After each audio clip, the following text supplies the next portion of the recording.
everybody. I am so excited to have you here for our event on conversion rate optimization, where you are going to learn the 4-step framework to convert traffic for less. That is one of the main goals of everybody on the internet right now. How can you convert traffic for less?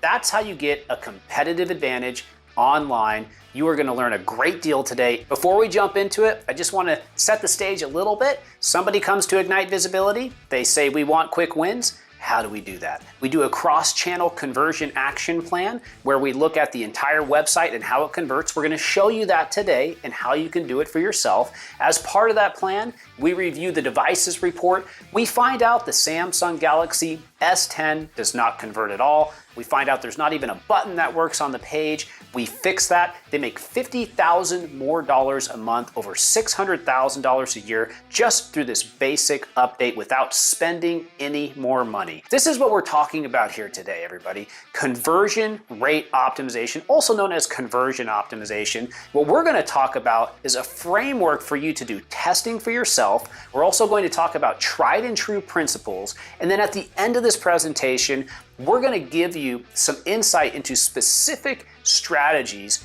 really cool strategies and documentation that you can use for your own business.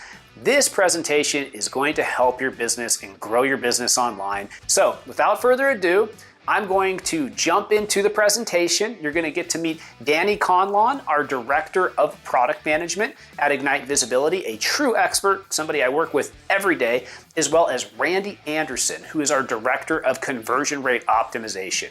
We are going to be going through the process. We're going to be going through testing. We're going to be going through our strategies and our specific documentation at the end. We'll be saving the best for last. Also, we're at the end of this. We will give you access to something very, very special. That's right, a special checklist for your website for conversion rate optimization. So you can take it, you can use it for yourself and facilitate some of these great practices. Thanks so much for being here. Let's go jump into the presentation. I'll see you in a second.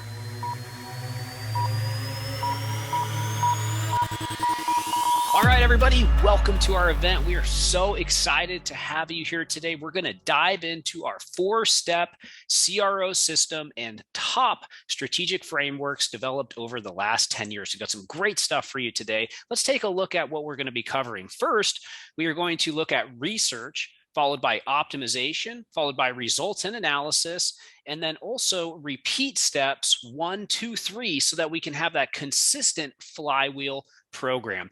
In addition to that, at the end of this event, we are going to be showing our documentation for conversion rate optimization and our systems that we haven't revealed before. We're going to be giving you specific things that you can do for your landing page. And if you stay until the very end, we will actually have a checklist for you that you can use for your landing pages so you can improve them and use the same systems that we've used for clients and for ourselves. So a ton of value today, definitely worth investing your time with us. There's me on the right, John Lincoln, CEO here at Ignite Visibility. I've been doing digital marketing for somewhere around 15 to 20 years now. Conversion rate optimization that entire time as well. Done a lot of CRO projects, and so I'm very excited to be speaking here today. We also have Randy Anderson with us. Not only does Randy have 5+ years of conversion rate optimization experience, he has 17 years of data analytics and client management experience, and he has done an amazing job with our clients here at Ignite Visibility. Randy has literally taken our program to a new level. He's a true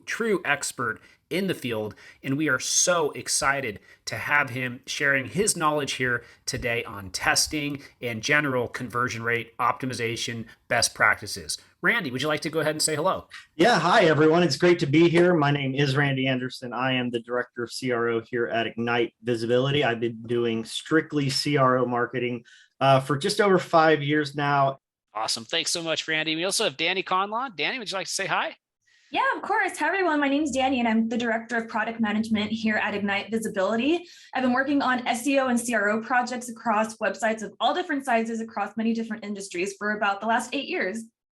Thanks so much, Danny.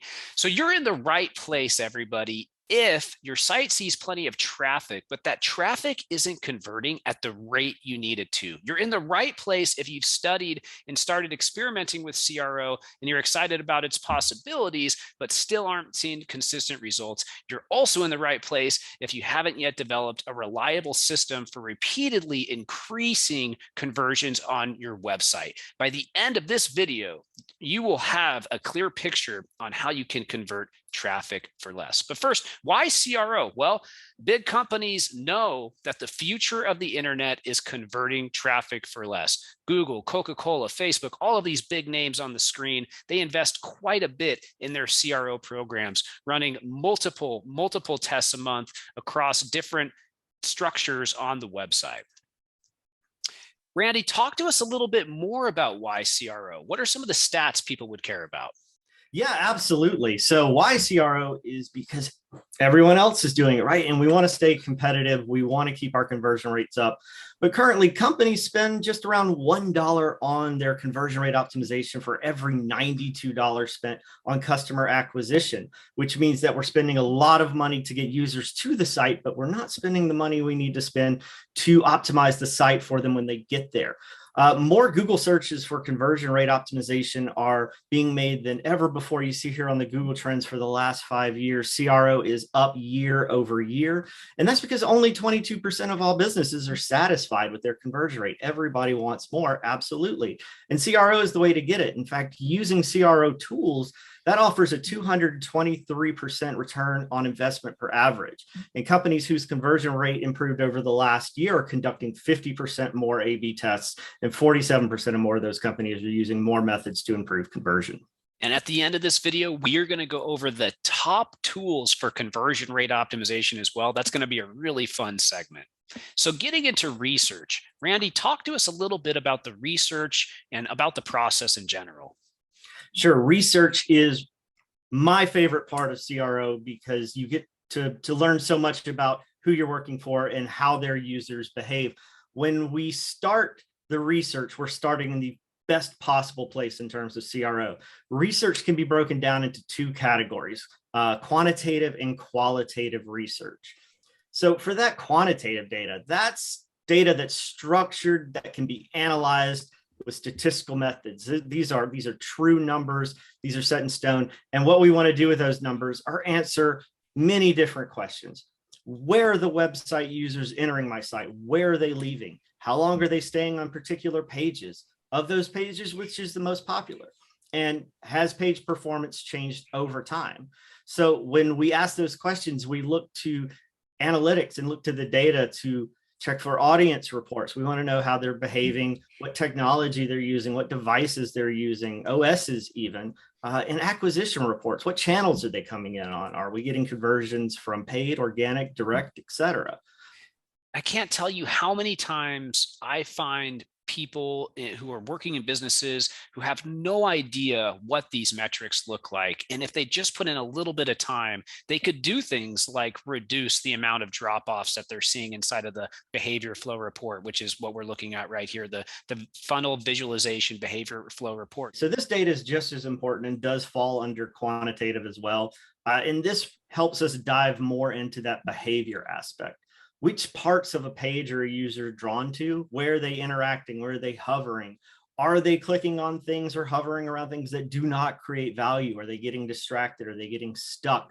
So using funnel analysis, form analysis, heat mapping, user recordings, all of those are massively important to help us identify these problem spots because nobody knows the problem spots on your websites better than your own users.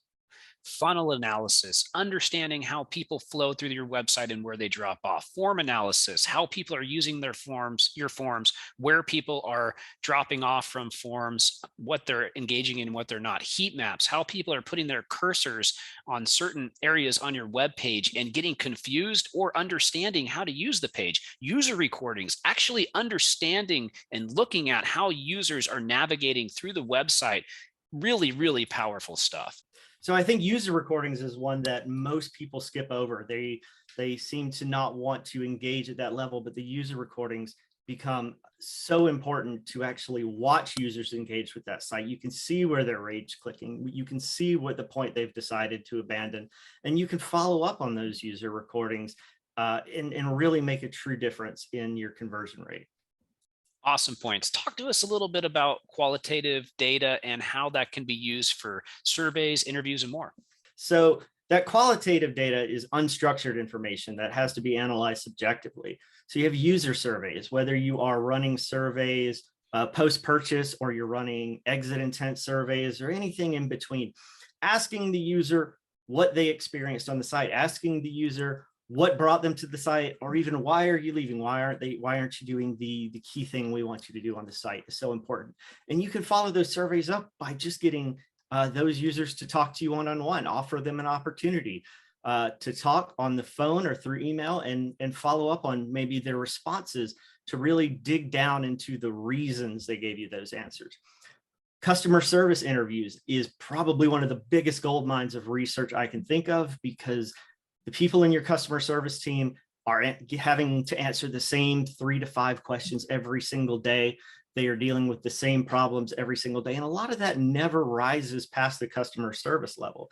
And competitor reviews, it's okay to go and see what every other site is doing and how they're doing it. Do you like that better? Do you think that might work? It could work for a test. So looking around and seeing what your competitors are doing can also be a great source of inspiration. If you're not surveying your customers and utilizing that for your landing pages and your website, if you're not doing interviews, if you're not looking at competitor reviews and finding the negative elements in your competitor reviews and using that as a pain point for your CRO on your landing pages, actually taking that data and putting it physically on a page and within your ads, then you are leaving opportunity on the table. So Danny, one of the things that we love to do, and one of the things that we really feel should be the start of every conversion rate optimization plan here at Ignite Visibility, is something called a cross-channel conversion action plan. This is something that we like to do on a quarterly basis for clients, and it basically gives us a look at all the most important metrics on the website, how they convert. Talk to us a little bit about the cross-channel conversion action plan and some of the things that are in there, and then we'll talk a little bit more about how people can do this for their own business. So the cross-channel conversion action plan is absolutely crucial to our CRO research process. Really, before starting to get into the nitty-gritty of what to look at on a page, you really need to evaluate your traffic overall to know where to start. So with this plan, you're looking at what are your top traffic sources? Are those traffic levels where they should be? Are the conversion rates where they should be? And also where visitors are landing on your site. What are the top pages and funnels? Is the conversion rate where it should be for all of that? And where you need further investigation.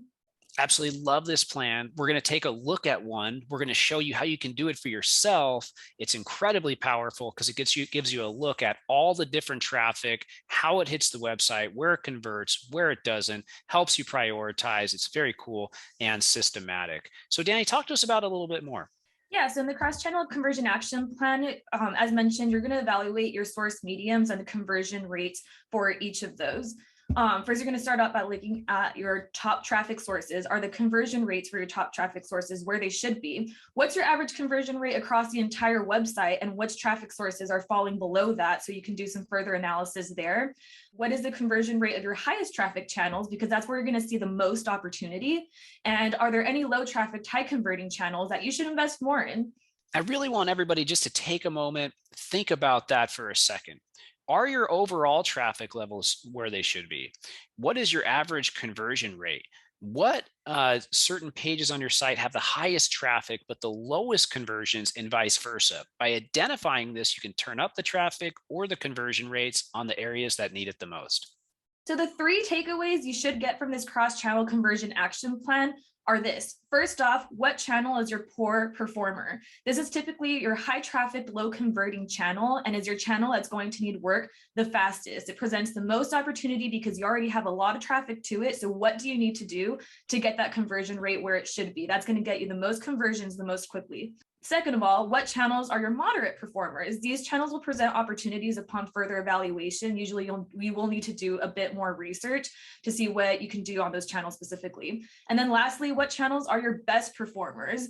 You want to double down on these channels and not just let them go and chalk them up to performing really well. You want to invest in them more, double those conversions even more with those great rates that you already have.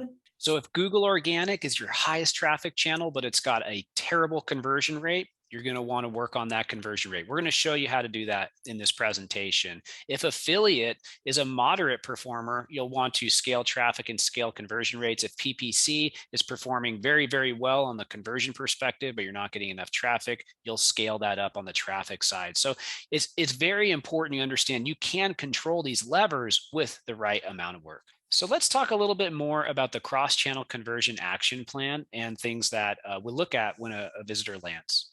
So when a visitor lands, there's a couple things that you want to consider. You want to look at your top traffic landing pages for each top source and medium. Why are some pages converting better than others? Do top converting pages have a different conversion path or different call to action? That's something you want to identify because you can bring that to the rest of the site. How can you make these top traffic pages convert as well as your highest converting pages on the website? In addition to that, you want to look at your top website segments with a source and a medium as a secondary dimension. Which source medium is sending the most traffic to your important segmented pages, and which source medium is sending the highest converting traffic to your important segmented pages? So specifically, and we will show you exactly how to do this. We will pull this up on the screen. You can put in a landing page, do a secondary dimension for source medium, and you can see the conversion rate for each source medium to each of these landing pages. And then you can improve the conversion rate and the amount of traffic to that landing page. And then in addition to that, you can look at your highest converting landing pages, take those principles, and then bring them to your lowest converting landing pages, as well as segments of the website overall. And then you can have a much stronger converting website. Bonus action item that we absolutely love. Danny, talk to us a little bit about top exit pages. Yeah, in addition to evaluating where users are landing on your website, you also want to take a look at where they're leaving. So the top exit pages report in Google Analytics is a super powerful report for everyone to look at right now to see where people are dropping off. And those are definitely pages to evaluate further and think about why are people dropping off? What can you add to the page to engage your users more, send them to a different page? Do you not have a CTA on that page? Is the CTA maybe that you're offering not aligning with the user journey or where they're at in their user journey? Is the level of commitment for that CTA a little bit too aggressive for where they might be at? Are you offering both micro and macro conversion options on those pages? So really simple report. You can look at Google Analytics to immediately increase your conversions upon further evaluation. The more you can get that exit percentage down for each page, the more people are going to be converting on your website. Very important to be evaluating this on a consistent basis. So now we're going to get into step 2, optimization. In the last step, we did some research. We identified all the opportunities. You simply can't get into optimization if you don't know where the opportunities lie. So now that we've done that, we know the top pages, we know the top traffic sources that are opportunities, and we're going to go into the optimization side. So Randy, talk to us a little bit about where you begin with optimization. Yeah, absolutely, because you've done all this beautiful research, and what do you do with it? How do we make this research actionable? I often find that there are 2 types of sites that I run into. There is a site that needs optimization, and I go and I take a look at it, and I come back with 100 test ideas for optimization. A lot of fun, big tests, going to make a big difference. And then there's the ones that you go to and you come back with one idea, which is, maybe turn it off. It's terrible, right? And we should just redesign it. But that's very rare. More often than not, we get the 100 ideas. We've got our ideas. We have to turn them into tests. And there we start to build a roadmap. And from that roadmap, we are able to look at the opportunities that we have. So Randy, talk to us a little bit about after research. How do we start with a roadmap? So we start with the roadmap by identifying 3 different types of goals. We identify the business or website goals. What is it that they are looking to achieve overall? What are they looking to get out of CRO? From there, we look at the strategic goal. So we're identifying that main KPI that meets that business goal, whether it is to get more demos, more signups, or more purchases. And we start to think about what are the obstacles that stand in the user's path that keeps them from getting there, right? And that creates the tactical goals. And the tactical goals are a prioritized sequence of actions that you will take to reach your strategic goal. So if your strategic goal is to reduce distractions on your hero, your tactical goal may be to remove competing CTAs from the hero. And there you have your very first A/B test, which will be removing that extra CTA. And that comes from your tactical goals. And then after all that, we want to measure your results against your benchmark and goals and make sure that you're focusing on what your business objectives that you're trying to solve and what the goals your website is solving for are clear and in place. So now we're looking at creating a prioritized and sequenced testing plan. Talk to us about that a little bit. Right. So this is the culmination of those three goals and the research that you've done.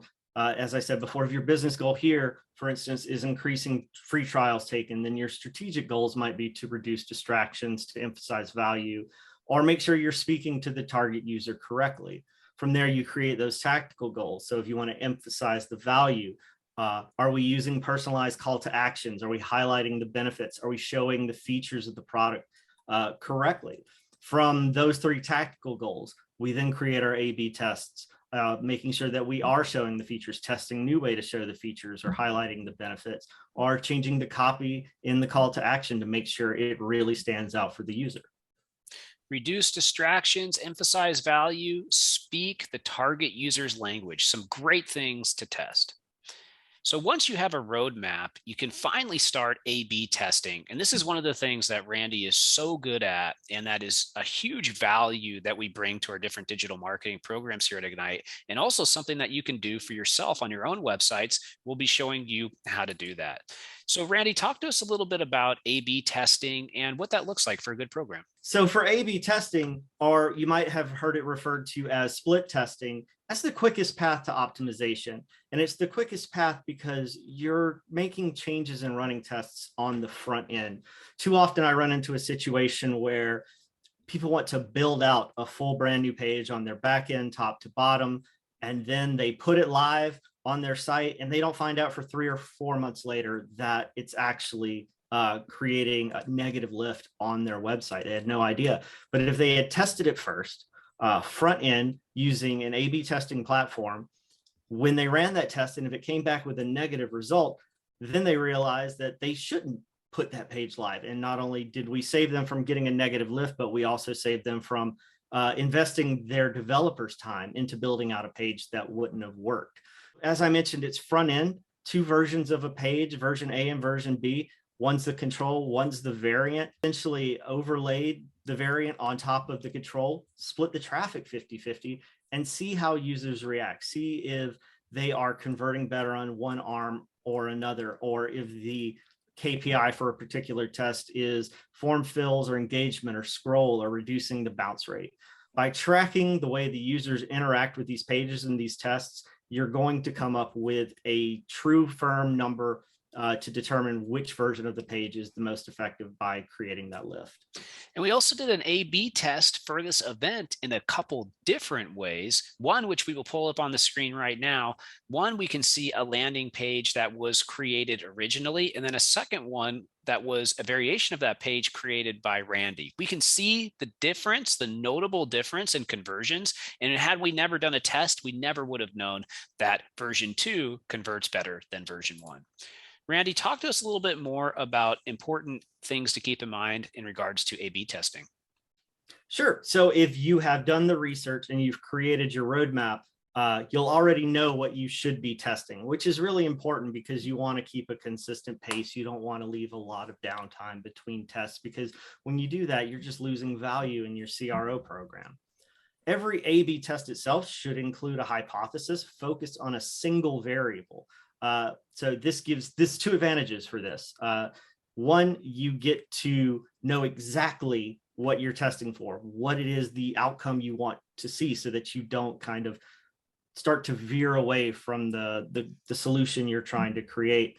And the other one is it can limit you into making more detailed, specific changes instead of large sweeping changes, which are very difficult to sometimes understand which change you made out of 5 really made the difference.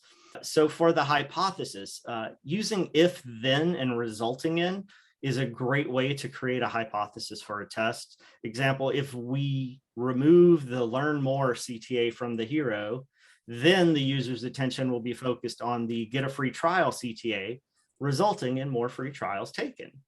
But you want to make sure that that hypothesis can be as airtight as possible. You want to look for ways to prove it wrong. Don't try to confirm that you're right because you're already biased in that you want it to work. So why do you need to A/B test? It's the only true way to know if the changes you've made have a positive or a negative impact. Implementing recommendations without testing can cause you to miss out on critical information. Someone may say, I'd just make that change. I would just change the color of that CTA. I would just change that copy. Fantastic, you can do that, but you then lose the baseline for the change. Did that copy change get you a 10% lift? Did it get you a 20% lift? Did it give you a negative 5% lift? You won't know. You won't know if you made the right decision. And also when it's time to go and test that page, you won't have a baseline information for how that change did. It allows you to test until you obtain statistical significance. And this is wildly important because especially early on in an A/B test, you can get a lot of false positives and negatives. So the statistical significance proves the level of certainty that the result of a given test is not due to a sampling error. And traditionally, you want to get a statistical significance of 90% or higher to know that the change you made is what is driving the result of your test. So what can we test? Almost any element of the page. I think the only thing you want to look for is just to make sure people are there. Otherwise, you won't be able to test to a result. But you can test the copy. You can test the images. You can remove sections, reorder them, add new ones.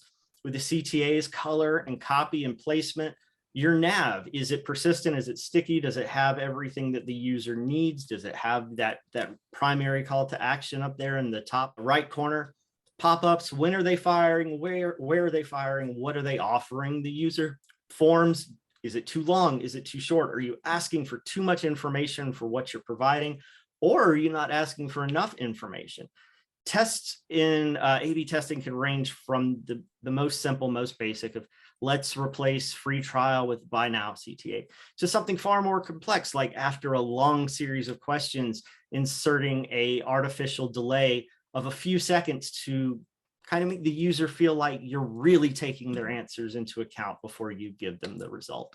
So very quickly, I want to show you the results that you can achieve when you take the time to do that quantitative and qualitative research and then turn that research into that roadmap that focuses on those business, strategic, and tactical goals, and then use them to create thoughtful and data-driven tests. My first example here is for a client who is a B2B SaaS company who has multiple products. The client's main goal, however, is to have users take a free trial of one or all of those products, right? They just want to get those free trial signups so they can get them into the sales funnel. But they weren't quite hitting those goals that they were looking for. So using a combination of the client's Google Analytics and then looking at Hotjar using their heat maps and user recordings to watch how they were navigating to the site, we saw that users on their homepage lacked an easy and direct path to the products that the client was selling, and instead they tended to end up on pages that were not conversion oriented. So what we did is we created an A/B test against their current homepage, and in that variant we created a quick nav right under the hero. In that quick nav, each section contained an icon representing the product's name, and then just a quick 3-line description of the product. Running that test, when we ended it, we saw that the quick nav variant created a 291% increase in users going to the product pages, and that was at 100% significant. And out of that traffic, we got a 38% increase in free trial downloads at 90% significance. So that was a really great result, right? Because we were getting many, many more eyes on products. And not only did we get users to that page, but we got a really great lift in those free trial downloads that the client was looking for. On the next example is really focusing on speaking to that target audience. And there's plenty of research you can do around that as well. This particular client was a B2C subscription company. The client's main goal there was first-time purchases. And what we saw there was using surveys. So talking directly to the users, whether it was on an exit intent as they were leaving the site or a post-purchase survey right after they'd made that first purchase. We were asking users short questions around what's the driving factor that brought you to this site? What is it that you are trying to achieve? What problem are you trying to solve? And so we collected tons of incredible feedback from users, both ones that converted and those who didn't. And we used that data provided by those users to create an A/B test against their current homepage. And that variant headline and subhead was directly addressing that user need that all those users told us about, right? When we ran that test, where we ended up was with a 32% increase in first-time purchases. So money spent, first-time purchases at 95% significance, which was a really exciting win. And that's just two examples out of so many real-world wins for clients that I've been proud to be a part of. It really does get me excited to do this thing that I love to do and produce these kind of wins for my clients. Randy, talk to us a little bit about Google Optimize, why it's so important and such a great tool for people to utilize. Yeah, I love Google Optimize. I am testing platform agnostic as far as it goes, but I seem to gravitate mostly back to Google Optimize, mostly because of how well it integrates with the other Google Suite products that we use, like your analytics and the Google Forms and things like that. One thing that's really great about Google Optimize is that they give you 5 tests for free, and that's 5 tests at any given time. So you can have up to 5 tests running on your site, across your site, before needing to go over to the paid version. It's the best platform, in my opinion, that integrates with Google Analytics. It's very seamless. It's actually just a single click and all of your data moves over to Analytics. Really easy to install, especially if you're using Google Tag Manager. And the visual editor makes getting tests live easier and faster by creating those overlays there in the platform itself than it would be to build a brand new page and run that as maybe a redirect test. All right, so now let's get into some of the good stuff. Let's talk a little bit about a hero test and what we have here. Right, so this is a great example of how an A/B test works. Let's say we're going to run a hero test, and we heard through the blogs and through the chatter maybe that moving the hero copy and CTA to the right side of the screen can boost conversions, right? Using the visual editor in Google Optimize or your preferred testing platform, we can make those changes really, really quickly and set up A/B tests. All right, so here's a visual example of how that works, right? Here on the right, we have the control page, which would be the hero copy and CTA on the left. That's the one that exists on your website, built in the back end. We all know it and love it. The variant being built in Google Optimize is simply an overlay. So where we have on the variant that the copy and the CTA have now been moved to the left, in reality, we of course, we haven't changed anything on the back end. So that copy, and especially that all important CTA, is really just linking back to the control that's essentially behind it and clicking the button on the control. So it makes it really easy to do without having to do any coding or building or dev work on your end. When we're thinking about what should not be A/B tested, talk to us about that a little bit. Right. I think that the only thing I would say should not be A/B tested, or at least not lightly, is your actual pricing, the price of your product. And that's because it can get very complicated, and there are just a lot of variables that can affect the outcome of a test. Say you want to raise your product's price from $20 to $30. seems easy enough to put it into a A/B test, but there are probably multiple web pages on your site, on blogs, on maybe affiliate sites that talk about your product being $20. So when I go to your site and I get sorted into the variant and it's $30, I'm expecting 20, right? That's an easy reason for me to leave. Also, if the test doesn't load fast enough or doesn't load at all, it can create conflict where the price changes in front of their eyes from $20 to $30. Really dangerous things to test. And at the end of the day, CRO aims to create value that justifies or outweighs the price of your product, right?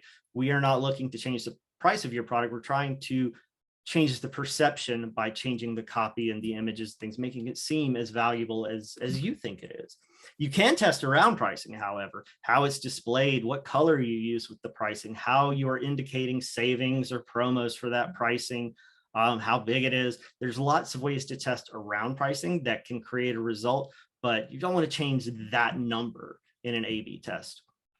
One of the other things I want to call out on this page is at the bottom, you can see there are different options to purchase a product. And one of them is called out as the hero, making it easy for the user to decide this is the best option. This is the main option they're recommending. This is the one with the most value. And this can be a great CRO strategy because it helps make the decision very simple for the user and something that can increase conversion rates. So something to test and something to chew on. So Randy, let's get into analyzing results. So at this point, we've done our research, we've done our cross-channel conversion action plan, we've looked at our metrics, we've put in place some testing. Now we are at step 3, we're analyzing some results. What are we looking for here?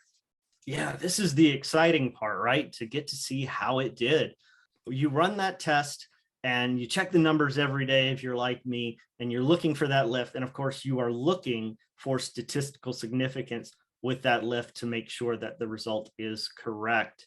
Okay, so we've talked about analyzing our results. We've got statistical significance. We realize that now we have a win. What do we do now, Randy? Right. So you've analyzed your results. You've looked at the statistical significance. Both are crucially important. You have determined that this is a win. So what do you do now with that win?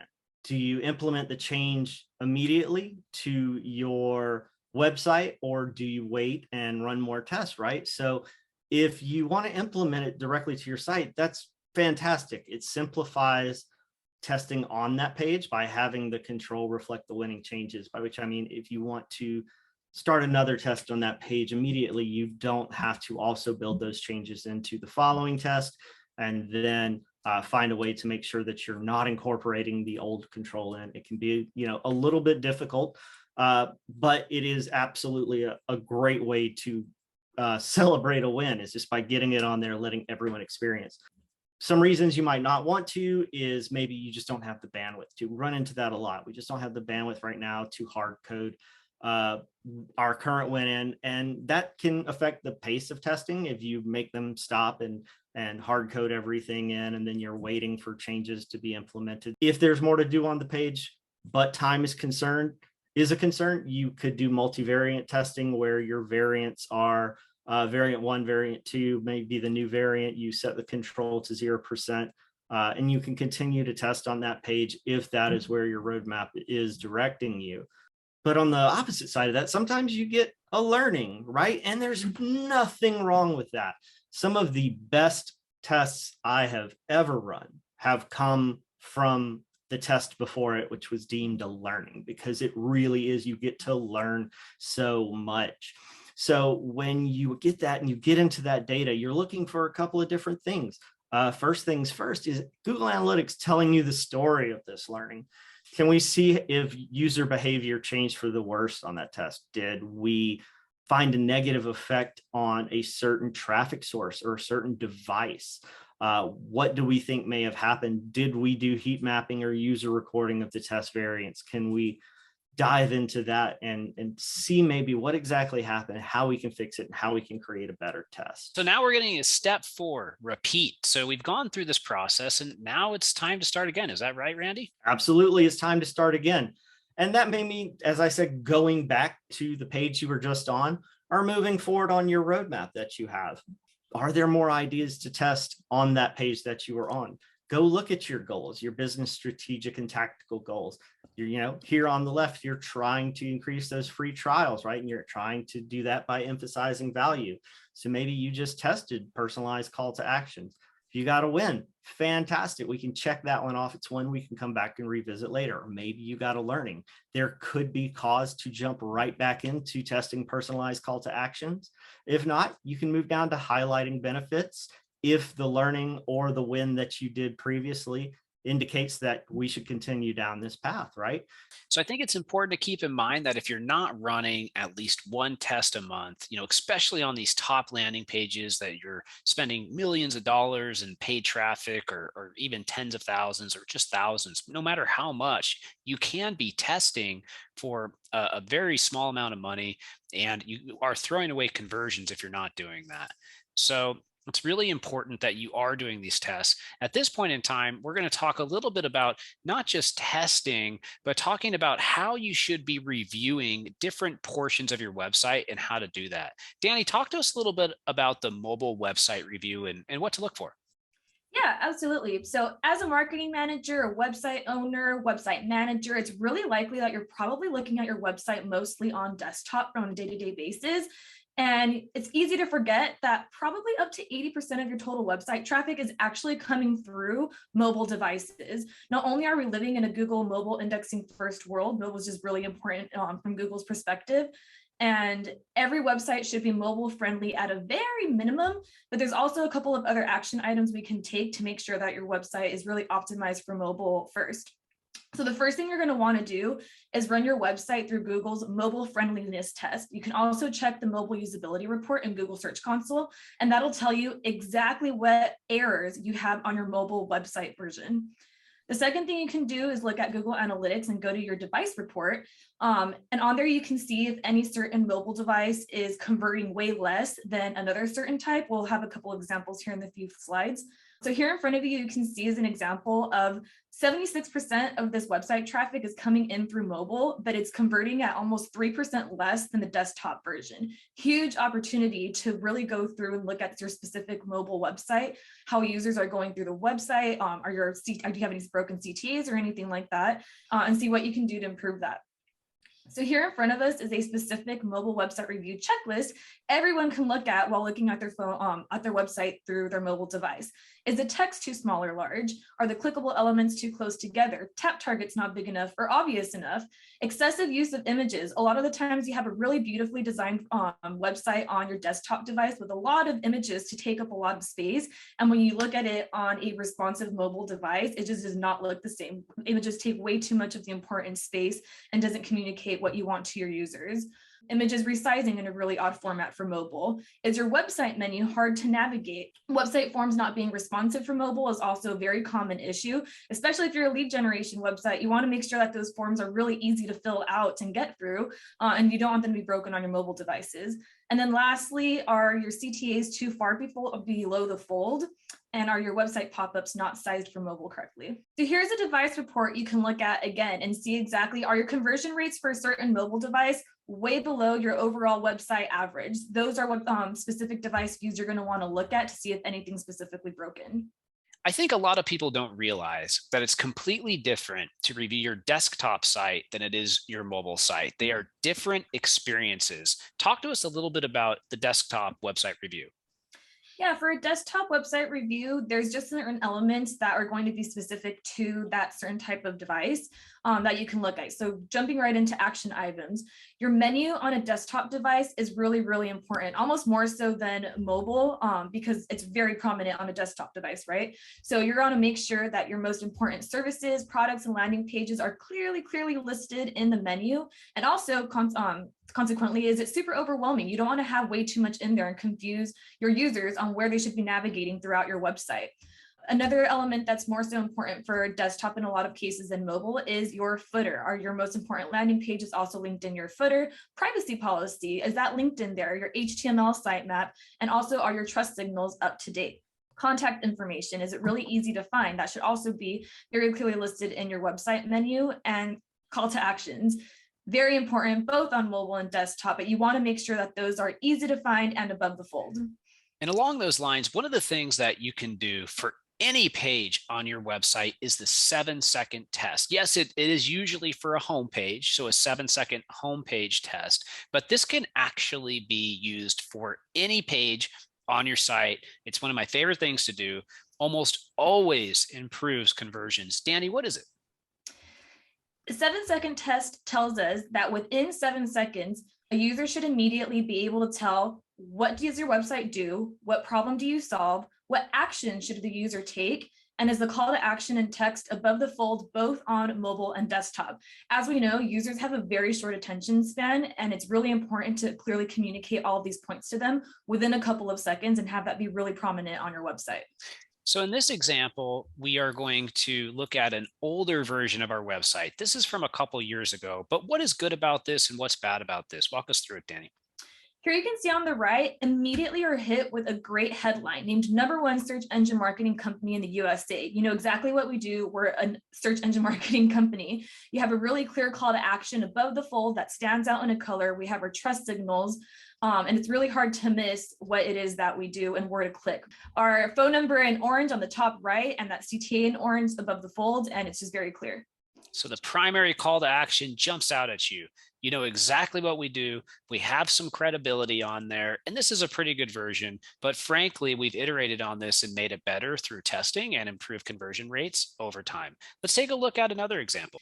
This is an example of imagery on your homepage that really speaks to what you do to help communicate that message. A lot of the times when we're designing websites, we get really lost in just putting up really imagery that's appealing and really nice, but maybe doesn't align with what it is that you actually do and communicate what it is that you do. Here you hit immediately, hot brisket now with a great image of juicy steak. There's no confusion on what this website is offering.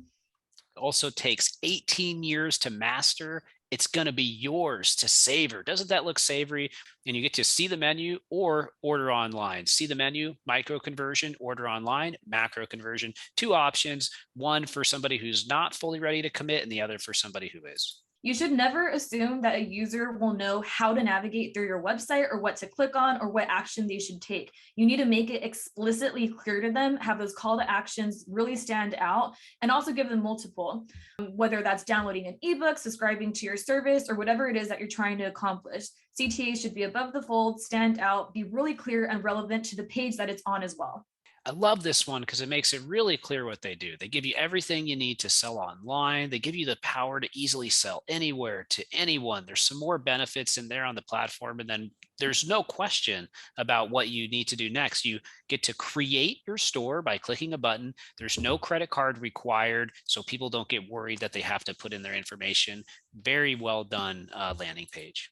This one you have heard us say several times now at this point is the call to action and text above the fold on mobile and desktop. We're really homing this in because in current and modern website designs, we see it all too often that you have a really big, pretty hero image at the very top, and it pushes all of your important content below the fold. And we've seen through testing that it absolutely kills conversions. So make sure right now you're going to your website, both on desktop and mobile, and making sure that you have a very clear headline, text, and call to action above the fold on both devices. So what makes a good CTA? As noted, your CTA must be relevant to the page that you are on. You want to keep in mind the user journey, where they're at in the user journey, making sure that it's not too aggressive of a call to action, that you're offering both micro and macro conversion options, depending on where they're at again in the journey. And you must also make sure that you're delivering instant results. One click and they're on the right page. All too often we see conversion journeys where they click to learn more and then they have to click on another learn more button to finally get to a contact page 2 pages later. We should have really seamless conversion journeys for our users on our websites. It should also feature action words like click here, contact us, schedule your free consultation. Leave no room for interpretation. You want to make it really clear what action the user is about to take when clicking on that button. You also want to create appropriate sense of urgency and scarcity whenever it's appropriate. Don't miss this 30% off opportunity ending in 24 hours. Sign up today. Don't miss out.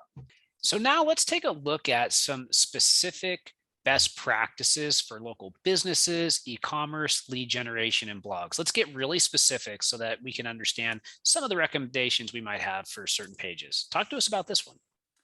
So for a local landing page, users are going to be typically much more lower down on the funnel and want a lot more quick, direct information. So what's really important for local business pages is to have a very clear headline. What is the business that they are looking at? You're going to want to have really quick CTAs, again, lower on the funnel. So something like schedule an appointment, request a valet, call us now are all appropriate and the most common CTAs for a local type of business.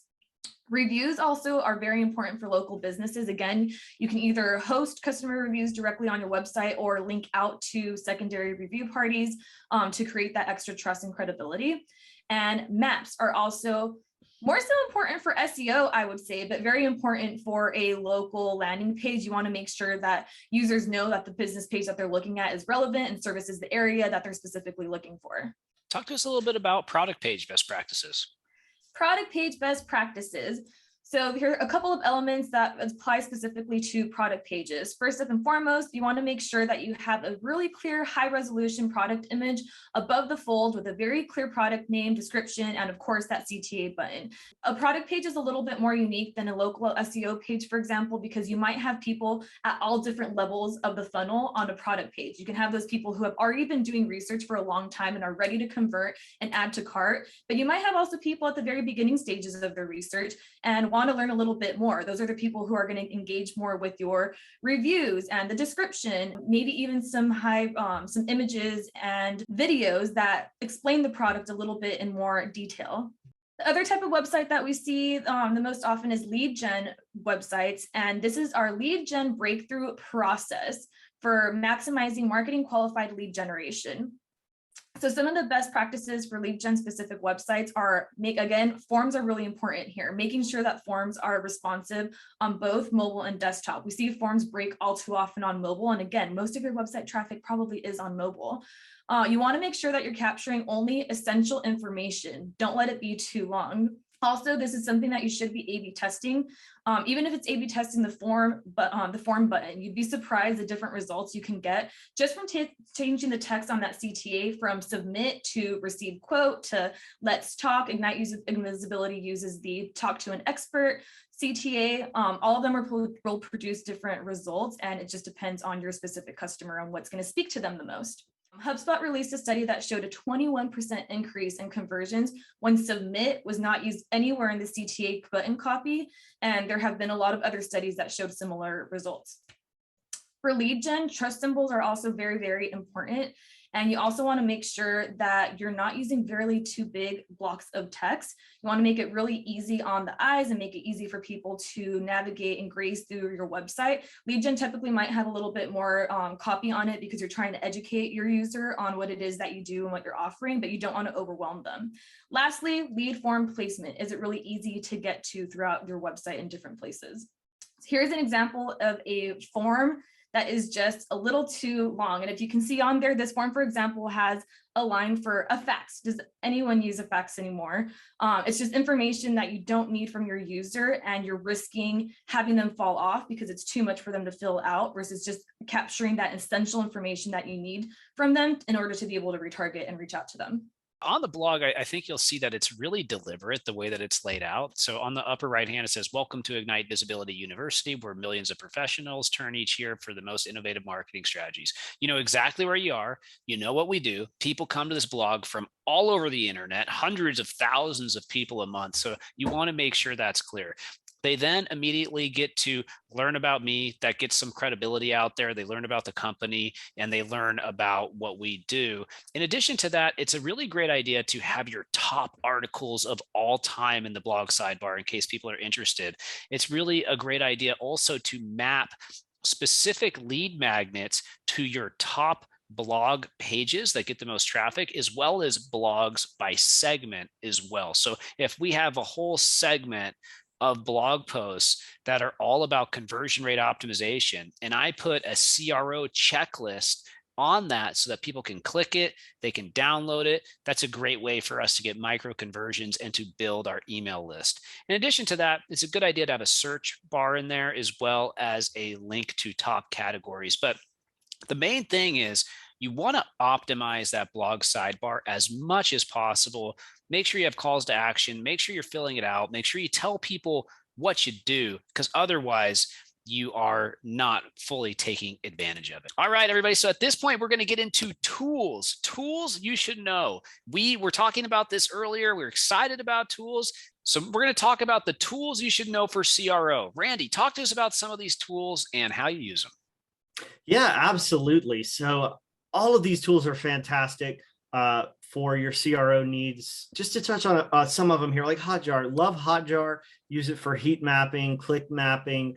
I really love their survey option. I like being able to talk to users, asking them why they might be leaving a site or maybe what they're experiencing on the site. Of course, there are a lot of great options like Hotjar, just like Crazy Egg, similar, really great way to really understand what your users are up to on the site. We've talked about Optimize and analytics and how important those are. There are other A/B testing platforms like Unbounce or Optimizely, which have a lot of great things going for them, a lot of great features on those sites that I'd encourage you to go out and find the best fit for you. And then there are tools to kind of help you learn a little bit more about the funnel, a little bit more about the behavior. ClickFunnels is a fantastic tool for that. Full Story, another one that I've used quite a bit. And then there are ones where we really want to even get a user's opinion before we run a test. Tools out there like user testing or Try My UI, where you can put a design out there in front of a large audience and start getting their feedback from it. Which one of these two do you prefer? Which design do you think best creates this message or could improve conversion, and let people vote on it. It's a really great way to elicit feedback from the users that would be on the site. Hotjar, ask your users questions and do heat maps. Google Optimize, run those split tests. Google Analytics, that's how you find out all your most important metrics. Crazy Egg, great heat mapping tool. Sumo, make sure you're pushing your pop-ups out through Sumo, really powerful tool. Unbounce, ClickFunnels, landing page builder and builder for funnels, essentially an entire website. Proof, a really great way to show social proof at the bottom of your page, actually people who have bought your product or service. Optimizely, a more enterprise level split testing tool. Full Story, a way to track users and see what they're doing on your site. SEMrush, a great way to find all the different questions that are being asked around your product or service. Google PageSpeed, is your site fast enough? Usertesting.com, actual real users will test your website and tell you what they think about it. The 5-second test, a way for users to identify whether or not in 5 seconds they can actually tell what the heck to do with your website. Google Forms, great way to survey your users, as well as SurveyMonkey, another great way to survey your users, and then also Try My UI to see how people can actually use your website. Okay, everybody, thank you so much for spending so much time with us today. We are going to have a special gift for you in just a moment. That is going to be our landing page checklist that you can use to evaluate all your landing pages. Before we get into that, let's spend a minute and talk about the perfect CRO program. Well, really, it starts with testing. At the end of the day, testing is the most important thing. So we feel every different program should be running at least 2 tests a month. And that's for a starter website with a few thousand, tens of thousands of visitors a month. As you get into a bigger site where you're getting, around 100,000 visitors a month or more, or it's a bigger business, you want to be running around 6 tests a month. When you get into enterprise, you could be running 10 plus tests a month. That's for those really big people that you saw at the beginning of the presentation. You want to be testing a lot of different segments of the website. But the main thing we want to convey is you should be running tests every single month, getting learnings and converting traffic for less. It's a critical part of any digital marketing program. In addition to that, we showed you some documentation. We talked about some of the things that we do here at Ignite today. And in general, what you want to do in the first month is you want to audit the website, the mobile site, the desktop site. You want to think about what are the quick wins just by looking at it from a cursory perspective. Following that, you want to create your data-driven personas. So taking all of the information from people who have converted inside of Google Analytics, the actual converting people, taking all that data and using that to create actual personas around these people. Following that, you're going to want to do a cross-channel conversion action plan once a quarter. exactly where people are converting on the website, how they're converting, where the opportunities are to improve traffic and or conversions on landing pages and segments on the website. And every 6 months, you want to be doing a desktop review, a CRO mobile review, a checkout process review, a top landing page review, an exit page analysis, as well as funnel visualization analysis. All of these things are critical. This is the perfect program. If you can put this in place and structure this for yourself and or work with a company like ourselves, Ignite Visibility, we will be able to help you convert traffic for less over time. Everybody, thank you so much for your time today. If you go ahead and look below, you will find a link in the chat to the checklist for landing pages that you can go ahead and utilize for your own site. So take advantage of that. Go ahead and grab that landing page checklist. We want to help you convert for less. If you have any questions, you want to speak with us, go ahead and send an email to sales@ignitevisibility.com. We will make sure to get right back to you and help you with any of your CRO needs. Randy and Danny, I want to thank you so much for spending time with us today. I want to ask you one final question. Danny, when it comes to CRO over the next couple years, what are the main things in closing today you want people to focus on? I want people to focus on their mobile conversion rate specifically and that 7-second homepage test. Those two things alone can massively increase your conversion rates. I think that's really well said. And I think, when you're thinking about low-hanging fruit, those are great things to do. Randy, I want to ask you the same question. I really want people to focus on the user journey by device. Look at how they are getting users through the funnel on desktop versus mobile. And especially on mobile, are they really catering to the needs of the mobile user? Are they making things fast? Are they making things easy and understandable for the mobile users? Because that's the kind of site that they're looking for. I love it. Thank you both so much for your insight today. Just to kind of close out, from my perspective, I want everybody to be running at least one test a month. Just start there, one test a month. And I also agree with the 7-second test on every page.